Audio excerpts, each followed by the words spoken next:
जय हिंद, वंदे मातरम। साथियों, आज हम बात करने वाले हैं कैरियर आफ्टर 12th पीसीएम, यानी कि पीसीएम के बाद हम कौन सा कोर्स हमारे लिए बेस्ट है, क्या हमें करना चाहिए।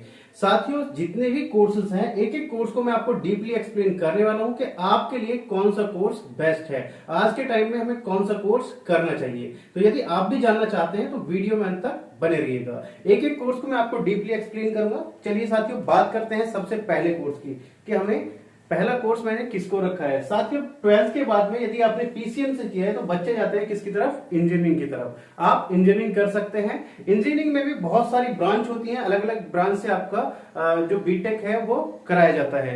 यानी कि बीटेक आप कर सकते हैं बैचलर ऑफ टेक्नोलॉजी, बीटेक आप सीएस से कर सकते हैं, आईटी से कर सकते हैं। आपका सीएस में भी बहुत सारी ब्रांचेस आ गई हैं, यानी कि डेटा साइंस आ गया है, बहुत सारी अलग अलग ब्रांच आ गई है सीएस में भी। उनके ऊपर भी मैंने एक डिटेल में वीडियो बनाई हुई है कि आपको बीटेक सीएस भी कौन सी ब्रांच से करनी चाहिए, कौन सी ब्रांच आपके लिए बेस्ट है। तो यदि आप बीटेक के बारे में डिटेल में जानना चाहते हैं तो उस वीडियो में जा सकते हैं, देख सकते हैं। इससे आगे बात करें, सिविल है, मैकेनिकल है, इलेक्ट्रिकल है, इलेक्ट्रॉनिक है, यानी कि इंजीनियरिंग में भी बहुत सारी ब्रांच है। जिस ब्रांच में आपका इंटरेस्ट है, जिसमें आपको अपना कैरियर बनाना है, उसकी तरफ जा सकते हैं। यानी कि यदि आपका मैकेनिकल में इंटरेस्ट है, आपको जो गाड़ी वगैरह इन सब सारी चीजों में इंटरेस्ट है, तो आप मैकेनिकल की तरफ जा सकते हैं। इलेक्ट्रिकल यानी कि लाइट की तरफ आपका इंटरेस्ट है तो उधर इलेक्ट्रिकल में जा सकते हैं। सिविल इंजीनियरिंग, यदि आपका कंस्ट्रक्शन की तरफ इंटरेस्ट है तो आप सिविल इंजीनियरिंग में जा सकते हैं। तो अलग अलग ब्रांच होती है बीटेक में, बहुत सारी ब्रांचेस हैं, उनके ऊपर मैंने अलग अलग सेपरेट वीडियो बनाई हुई है।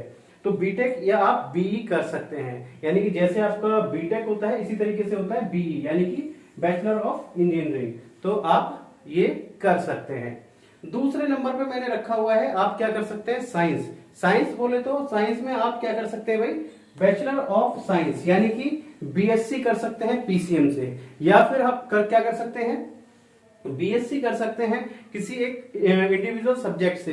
बीएससी फिजिक्स से कर सकते हैं, बीएससी केमिस्ट्री से, बीएससी आप किससे, मैथ से, यानी कि बीएससी ऑनर्स। हम जब बीएससी एक सिंगल सब्जेक्ट से करेंगे तो उसको हम बोलेंगे बीएससी ऑनर्स। अब इसका क्या स्कोप है, तो साथ ही यदि आपको टीचिंग लाइन में जाना है, या आपको एक इंडिविजुअल एक सब्जेक्ट का आपको टीचर बनना है, आपको फिजिक्स का बनना है, या फिर आपको मैथ का बनना है, साइंस का बनना है, तो आप उस सब्जेक्ट से अपना क्या करिए, बीएससी करिए। उसके बाद में उसी सब्जेक्ट से आप एमएससी करिए। उसके बाद में आप जो फॉर्म आते हैं आपके यूजीसी नेट के, वो फॉर्म फिल कर सकते हैं। और यदि आपका यूजीसी नेट क्लियर हो जाता है तो आप एज असिस्टेंट प्रोफेसर यूनिवर्सिटी और कॉलेज में लग जाते हैं। तो यदि आपका टीचिंग की तरफ इंटरेस्ट है तो आप बीएससी या आप बीएससी ऑनर्स कर सकते हैं।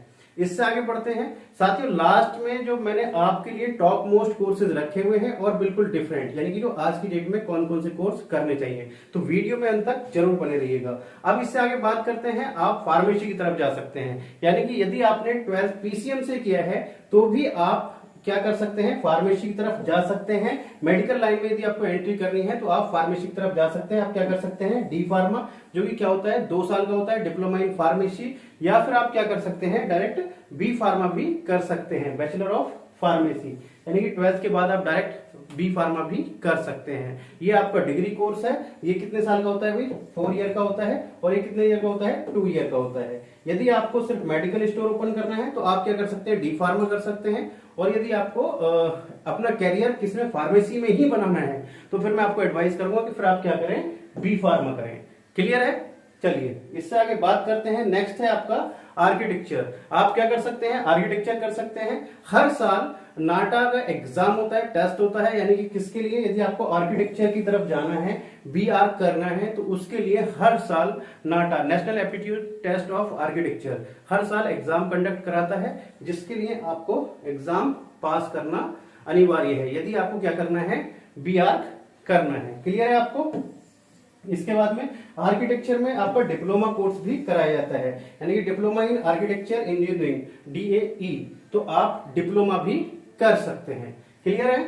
चलिए नेक्स्ट आगे हम बात करते हैं, क्या यदि आपका बिजनेस में इंटरेस्ट है, या आपका अपना खुद का बिजनेस है, तो आप उसको आगे बढ़ाना चाहते हैं, आपको बोलना अच्छा लगता है, कम्युनिकेशन स्किल आपकी अच्छी है, तो आप क्या कर सकते हैं, बीबीए कर सकते हैं। क्या कर सकते हैं, बीबीए कर सकते हैं।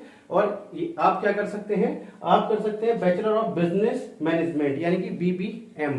तो ये भी आप कोर्स कर सकते हैं। यदि आप 12th पीसीएम से हैं, कोई प्रॉब्लम नहीं है, इस कोर्स में भी आप एनरोल हो सकते हैं। इससे आगे नेक्स्ट बात करते हैं, यदि आपको जाना है आईटी की तरफ, सॉफ्टवेयर इंडस्ट्री की तरफ जाना है, आईटी की तरफ जाना है, तो आप क्या क्या कर सकते हैं भाई, बीटेक तो कर ही सकते हैं, और बीटेक के अलावा यदि आपको बीटेक नहीं करना है, बीटेक में आपको यदि बीटेक आप करते हैं तो आपको फिजिक्स भी पढ़ना पड़ेगा, साइंस भी पढ़ना पड़ेगा, मैकेनिक्स भी पढ़ना पड़ेगा, बहुत सारे सब्जेक्ट आपको एक्स्ट्रा पढ़ने पड़ेंगे। तो यदि आपको वो चीजें नहीं करनी है और आपको आईटी फील्ड में भी जाना है, तो फिर आप क्या कर सकते हैं, फिर आप कर सकते हैं क्या, बैचलर ऑफ साइंस, क्या कर सकते हैं, बीसीए यानी कि bachelor of computer application, BCA आप कर सकते हैं। इसके बाद में आप क्या कर सकते हैं भाई, आईटी में ही जाने के लिए bachelor of science, bachelor of science कर सकते हैं, और किस किस स्ट्रीम से, सीएस से कर सकते हैं और आईटी से, जिसको हम बीएससी आईटी और बीएससी सीएस बोलते हैं। क्लियर है आपको, तो ये भी आप कर सकते हैं। चलिए इससे आगे बढ़ते हैं। नेक्स्ट है, यदि आपको टीचिंग में इंटरेस्ट है, आपको टीचर बनना है, तो फिर आप क्या कर सकते हैं भाई, टीचिंग के लिए मैंने आपको पहले बताया था आप बीएससी कर सकते हैं, लेकिन उससे अलग आप क्या कर सकते हैं, अभी दोनों में मैंने आपको डिफरेंस भी मैं आगे बताने वाला हूं। तो यदि आपका टीचिंग में इंटरेस्ट है तो आप क्या कर सकते हैं भाई, बैचलर ऑफ साइंस यानी कि बीएससी कर सकते हैं पीसीएम से, और उसके बाद आप क्या कर सकते हैं, एमएससी कर सकते हैं। जब बीएससी आपका कंप्लीट हो जाएगा तो एमएससी कर सकते हैं। बीएससी आप इंडिविजुअल सब्जेक्ट से भी आप कर सकते हैं, एक सब्जेक्ट से, बीएससी फिजिक्स से, बीएससी केमिस्ट्री से, या फिर मैथ से। तो दोनों में से, तीनों में से आप जो ऑप्शन आपको बेस्ट हो, जिसमें आपका इंटरेस्ट हो, जिसमें आपकी कमांड अच्छी है, उससे आप बीएससी कीजिए, या फिर आप कॉमन बीएससी भी कर सकते हैं पीसीएम के साथ। क्लियर है। या आपका फिर इंटरेस्ट टीचिंग में है तो दूसरा ऑप्शन होता है आपके पास, आप जैसे ही 12th पास करते हैं उसके तुरंत बाद आप क्या कर सकते हैं, बीएससी प्लस बीएड कर सकते हैं। क्लियर है आपका, बीएससी प्लस बीएड आप करते हैं तो आपका 4 ईयर का होगा, 3 ईयर में आपकी डिग्री कंप्लीट हो जाएगी, और 1 साल बाद आपको किसकी डिग्री मिल जाएगी, बीएड की डिग्री, यानी कि आपको 1 साल का बेनिफिट हो जाएगा। यहां पर क्या है, यदि आप बीएससी करते हैं और फिर उसके बाद में बीएड करेंगे, तो फिर आपका क्या लगेगा भाई, 3 साल यहां पे लगेंगे और 2 साल यहां पर लगेंगे, तो 5 साल का आपका टाइम लगेगा। यहां पर कितने का लगेगा, 4 ईयर, तो आपको 1 साल का बेनिफिट हो जाएगा। और इसमें साथ के साथ ये तो है ही, उसके साथ साथ बेनिफिट हमें ये भी है कि जब हम बीएससी प्लस बीएड करते हैं तो हमें होता क्या है कि जब हम बीएससी प्लस बीएड कर रहे होते हैं तो साथ के साथ फर्स्ट ईयर से ही बीएससी के साथ बीएड का सब्जेक्ट पढ़ाना स्टार्ट हो जाता है। यानी कि एक तरीके से मान के चलिए जो आपकी बीएड है वो 4 साल तक पढ़ाई जाएगी बीएससी के साथ साथ, तो आपको अच्छी नॉलेज हो जाती है बीएड की भी। तो मेरे अकॉर्डिंग यदि आपको टीचिंग में इंटरेस्ट है, टीचर बनना है, तो बीएससी प्लस बीएड आपके लिए बेस्ट ऑप्शन है। इससे आगे बढ़ते हैं। नेक्स्ट है आपका लॉ। यदि आपको लॉ की तरफ, कानूनी पढ़ाई की तरफ जाना है तो आप क्या कर सकते हैं, लॉ कर सकते हैं। लॉ में भी आपके पास इसी तरीके से ऑप्शन है, या तो आप पहले बीएससी करें और बीएससी के बाद में आप लॉ करें, और यदि आपको लॉ की तरफ ही जाना है तो मैं आपको फिर एडवाइस करूंगा फिर आप बीएससी ना करें, फिर आप क्या करें, बीए कर लें, क्योंकि बीए से आपको बेनिफिट होगा, बीएससी से आपको बेनिफिट नहीं होने वाला है। फिजिक्स केमिस्ट्री मैथ आपके लॉ में कोई काम आने वाली नहीं है। तो यदि आपको लॉ की तरफ जाना है तो फिर आप क्या करें, BA plus BEd, BA plus LLB कर लें तो आपके लिए बेस्ट ऑप्शन होगा, क्योंकि आपका वही जो जैसे बीए प्लस बीएड में होता है इसी तरीके से आपका बीए प्लस एलएलबी में होगा। यहाँ पर ये कितने ईयर की होगी, 5 ईयर की होगी, यानी कि 3 साल का आपका बीए होगा और 2 साल की आपकी फिर लॉ कंप्लीट हो जाएगी। तो यहाँ पर 5 साल आपके लगने वाले हैं। यदि आप पहले बीए करते हैं तो 3 ईयर आपके बीए में लगेंगे, फिर लॉ में आपके आगे 3 ईयर लगेंगे, तो 6 ईयर होगा। तो मैं आपको एडवाइस यही करूंगा, या आपका लॉ में इंटरेस्ट है तो आप बीए प्लस एलएलबी कर लीजिए, बीकॉम प्लस एलएलबी कर लीजिए, क्योंकि आपको बेनिफिट इसी में है। यदि आप बीएससी करते हैं और बीएससी के बाद में लॉ करेंगे तो बीएससी में आपको कोई बेनिफिट होने वाला नहीं है, क्योंकि उसमें कोई ऐसे सब्जेक्ट आपको पढ़ाए नहीं जाते जो लॉ में काम आए, या फिर आगे भी आपके काम आए, वो आपको उसमें पढ़ाए नहीं जाते हैं। चलिए इससे आगे बात करते हैं भाई, आपका बीएससी प्लस एलएलबी भी होती है लेकिन उसका कोई बेनिफिट है नहीं, जैसा मैंने आपको बताया। इससे आगे बात करते हैं। नेक्स्ट है आपका होटल मैनेजमेंट, यानी कि होटल मैनेजमेंट में आपका इंटरेस्ट है तो आप होटल मैनेजमेंट कर सकते हैं, बीएचएम सिटी यानी कि बैचलर इन होटल मैनेजमेंट कर सकते हैं, बीएमएम कर सकते हैं। इसमें होटल मैनेजमेंट में आपके 3 साल के कोर्स से लेकर 2 साल का, 1 साल का, आपका 4 साल का। यदि हम बीएचएम सिटी की बात करें तो आपका 4 साल का डिग्री कोर्स भी होता है। क्लियर है आपको, यदि आपका होटल इंडस्ट्री में मन है। स्कोप ठीक ठाक है, इतना अच्छा भी नहीं कह सकते और इतना बेकार भी नहीं कह सकते, स्कोप ठीक है। इससे आगे नेक्स्ट हम बात करें बीएससी आप एनिमेशन में कर सकते हैं। किस में कर सकते हैं? बीएससी एनिमेशन में। इसमें आज की डेट में अच्छा खासा स्कोप है, काफी सारी जॉब है, और आप अपना सेल्फ का भी करना चाहते हैं तो वो भी आप कर सकते हैं। इससे आगे नेक्स्ट बात करें, बीएससी आप फैशन डिजाइनिंग में कर सकते हैं। किस में कर सकते हैं? बीएससी आप फैशन डिजाइनिंग में कर सकते हैं। इससे आगे नेक्स्ट ऑप्शन है, नेक्स्ट हम बात करते हैं भाई डिप्लोमा कोर्सेज कर सकते हैं। डिप्लोमा यानी कि पॉलिटेक्निक आप कर सकते हैं। डायरेक्ट 12th के बाद आप पॉलिटेक्निक कर सकते हैं। पॉलिटेक्निक में भी बहुत सारी ब्रांचेस होती हैं, आपका इलेक्ट्रिकल, मैकेनिकल, सिविल, इलेक्ट्रॉनिक्स, तो बहुत सारी ब्रांचेस में आपका पॉलिटेक्निक कराया जाता है। डिप्लोमा भी हम जिसको बोलते हैं, पॉलिटेक्निक या डिप्लोमा।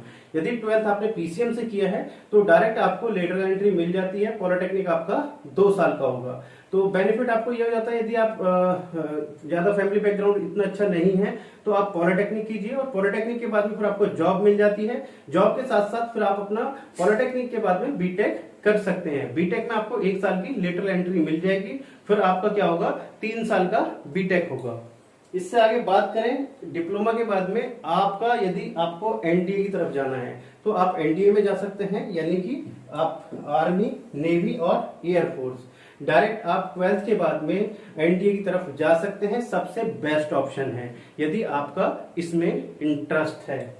चलिए इससे आगे नेक्स्ट है, लास्ट बट नॉट लीस्ट, सबसे इंपॉर्टेंट, बहुत सारे डिप्लोमा कोर्सेज चल रहे हैं। कौन से डिप्लोमा कोर्सेज? भाई जिसमें आपका इंटरेस्ट है, जो चीज आपको अच्छी लगती है, चाहे वो आपका डिजिटल मार्केटिंग हो, चाहे वो आपका फैशन डिजाइनिंग हो, चाहे वो आपका फिल्म मेकिंग हो, या फिर आपका वीएफएक्स हो। बहुत सारी आज की डेट में डिप्लोमा कोर्सेज चल रहे हैं। तो मैं आपको एडवाइस करूंगा कि जिस भी फील्ड में आपका इंटरेस्ट है उसमें आप अपना डिग्री कोर्स करिए या फिर डिप्लोमा कोर्स करिए, लेकिन करिए वही जिसमें आपका इंटरेस्ट है। आज की डेट में लगभग सभी कोर्सेज में आपको क्या कर दिए गए हैं, डिग्री कोर्सेज बना दिए गए हैं, या डिग्री कोर्सेज नहीं है तो वीवॉक कोर्सेज बना दिए गए हैं।